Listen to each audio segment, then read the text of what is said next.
బూసిమెట్ట గ్రామంతో తనకు అనుబంధం ఉందని రాష్ట్ర ఉప ముఖ్యమంత్రి మల్లు భట్టి విక్రమార్క అన్నారు. జైనూర్ పర్యటనలో భాగంగా మండలంలోని బూసిమెట్ట గ్రామంలో ఆయన పర్యటించారు. సీఎల్పీ నేతగా 2023లో పాదయాత్ర చేసినప్పుడు బూసిమెట్ట గ్రామానికి చెందిన 2 వృద్ధ మహిళలు తనకు భోజనం పెట్టారని గుర్తు చేశారు. తన పాదయాత్రకు మద్దతు తెలిపి తనకు భోజనం పెట్టిన వారిని ఎన్నటికీ మర్చిపోలేనని అన్నారు. వారితో కాసేపు నవ్వుతూ ముచ్చటించి గ్రామ సమస్యలు అడిగి తెలుసుకున్నారు. గ్రామానికి చెందిన పిల్లలను మంచిగా చదివించాలని అన్నారు. బూసిమెట్ట గ్రామానికి సీసీ రోడ్లు, డ్రైనేజ్ నిర్మాణానికి 30 లక్షలు మంజూరు చేశారు.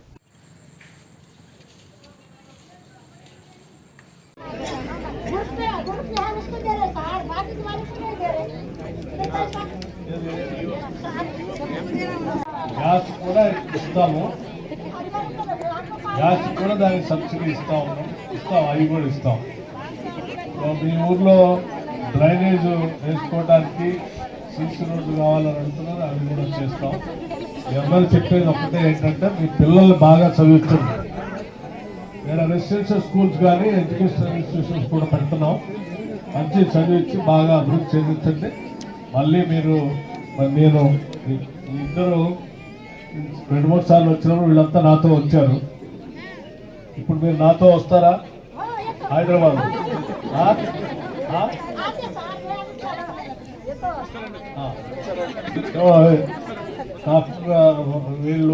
వీళ్ళని హైదరాబాద్ తీసుకొచ్చి అప్పుడు వాళ్ళిద్దరు నాకు మధ్యాహ్నం వండి తీసుకొని వచ్చి భోజనం పెట్టి పంపించారు. నేను కూడా వీళ్ళ దగ్గరపై భోజనం పెట్టి ఒక రోజు నా దగ్గర ఉంచుకొని పంపిస్తాను. సరేనా? ప్రజాభవన్ తీసుకొని వెళ్ళి పంపిస్తాను. ఓకే. మీరు ఇక్కడ ఎంపీడీఓ ఎవరు? ఎంపీడీఓ కలెక్టర్ గారికి బాధ్యత చెప్పి వెళ్తా ఉన్నాను. నేను ఇక్కడ నుంచి రావడానికి పోవడానికి కూడా అన్ని ఏర్పాటు చేసి ఒకరోజు నా దగ్గర ఉండేటట్టుగా రండి. సరేనా? ఓకే అమ్మా, నమస్తే.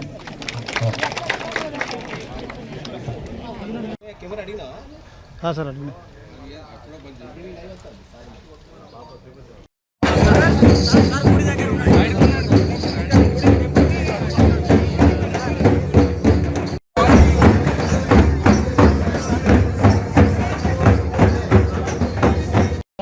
సుస్వాగతం తెలియజేస్తూ మరియు గౌరవ మినిస్టర్ శ్రీ అడ్లూరి లక్ష్మణ్ కుమార్ గారికి కూడా స్వాగతం తెలియజేస్తున్నాం.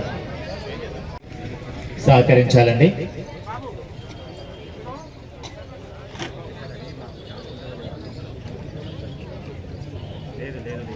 వారు దయచేసి కేవలం లబ్ధిదారులు మాత్రమే ఉండాలి. దయచేసి సహకరించండి.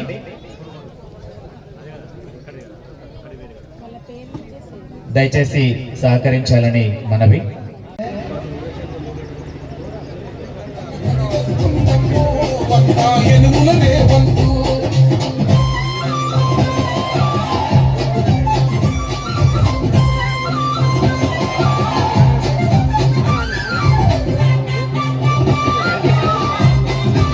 కళాకృతులను రాష్ట్రం కాదు దేశానికి పరిచయం చేసిన మహనీయులు మన మధ్యలో ఉన్నారు. మన రాష్ట్ర ఉప ముఖ్యమంత్రి శ్రీ భట్టి విక్రమార్క గారు మనతో ముచ్చటించి మనకు మంచినీటి సౌకర్యాన్ని కూడా ప్రత్యేక వందనాలు, ధన్యవాదాలు సార్.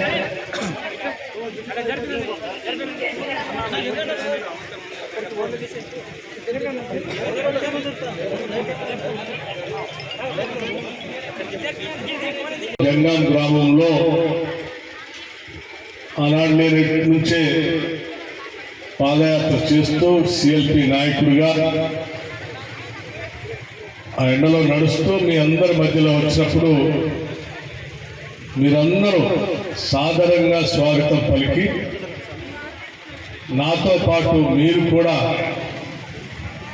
ప్రజాప్రభుత్వం రావాలని, ఇందిరమ్మ రాజ్యం రావాలని, ప్రజల కోసం పనిచేసే పీపుల్స్ గవర్నమెంట్ రావాలని చెప్పి నాతో పాటు మీరు కూడా అడుగులో అడుగు వేసుకుంటూ నడుస్తూ అది వచ్చేంత వరకు విశ్రమించొద్దని చెప్పి నాకు 4 మాటలు కూడా ప్రోత్సహించి నడిచినటువంటి మీ అందరినీ మరొకసారి నా హృదయపూర్వకంగా అభినందనలు చెప్పే కాదు, కృతజ్ఞతలు చెప్పడానికే నేను ఇక్కడికి వచ్చాను. సంబంధించిన అంశం కానీ కొమరం భీం ప్రాజెక్టుకు సంబంధించి అడా గ్రామం దగ్గర ఉన్నటువంటి గ్రామంలో ఆ అడా ప్రాజెక్ట్ కట్టారు, కానీ కెనాల్ తీసుకొని రాలేదు. దానికి సంబంధించి కూడా కెనాల్స్ కావాలని అడిగారు. వాటికి సంబంధించి కూడా ప్రపోజల్స్ తయారు చేసి ఇప్పటికే పంపించారు. కొద్ది రోజుల్లో ఆ ప్రాజెక్టు సంబంధించిన పనులు కూడా మొదలు పెడతారు. అట్లాగే అమ్మనవాడు చెరువుకి సంబంధించి చెరువు కట్టారు, కానీ కెరివేర మండలంలో డిస్ట్రిబ్యూటర్స్ లేవని చెప్పారు. ఆ డిస్ట్రిబ్యూటర్ సంబంధించి కూడా ఇరిగేషన్ శాఖకు సంబంధించి ఇప్పటికే ఆ కార్యక్రమం చేపట్టమని చెప్పాను. అంతిమంగా చాలా ప్రాంతాల్లో మాకు రేషన్ కార్డు లేవని కూడా అడిగారు. తినే బియ్యం తెల్లకపోతున్నాం, దొడ్డు బియ్యం వస్తుందని చెప్పాను. తప్పనిసరిగా అర్హత కలిగినటువంటి వాళ్ళందరికీ రేషన్ కార్డు ఇస్తామని చెప్పాం. ఇవాళ రాష్ట్ర వ్యాప్తంగా 15 లక్షల కుటుంబాలు ఉంటే 96 లక్షల కుటుంబాలకి వాళ్ళ రేషన్ కార్డు ఇచ్చేసాం. బహుశా ఈ పరిసర ప్రాంతాలు కూడా అర్హత కలిగినటువంటి వాళ్ళందరికీ రేషన్ కార్డు ఇవ్వటమే కాకుండా దొడ్డు బియ్యాన్ని పక్కన పెట్టి సన్న బియ్యం ప్రతి ఇంటికి ఈరోజు ఇంటింటికి పంపిస్తా ఉన్నాం. ఆ సన్న బియ్యంతో ఈరోజు సుఖంగా మనం ఆహారం తీసుకోగలుగుతున్నాం అని చెప్పి మీ అందరికీ మనం ఆ సోలార్ పవర్ కూడా మీతో పెట్టించి రేపొద్దున భవిష్యత్తులో ఆ కార్యక్రమం చేయాలనుకుంటున్నాం. ఈ పరిసర ప్రాంతాల్లో ఉన్నటువంటి గిరిజన కుటుంబాలు ఇందిరమ్మ పేరు మీద తీసుకొచ్చినటువంటి బతుకంతో ఇందిరా సౌర గిరిజన వికాసం, దాంతో మీ భూములు నేను ఈ ప్రాంతంలో నడుస్తున్నప్పుడు చాలా మంది చెప్పారు. మాకు ఆనాటి ఉమ్మడి రాష్ట్రంలో పట్టాలు ఇచ్చారు, కానీ ధరణి వచ్చిన తర్వాత పట్టాలు లేవు. మా భూములు మమ్మల్ని దున్నుకోలేదు.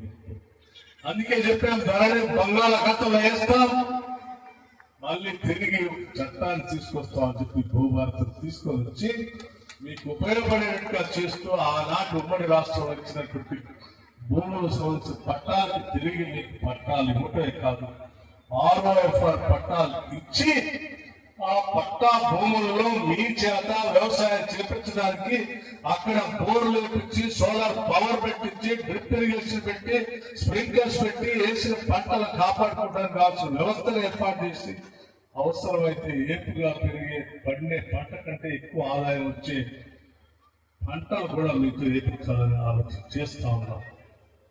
అది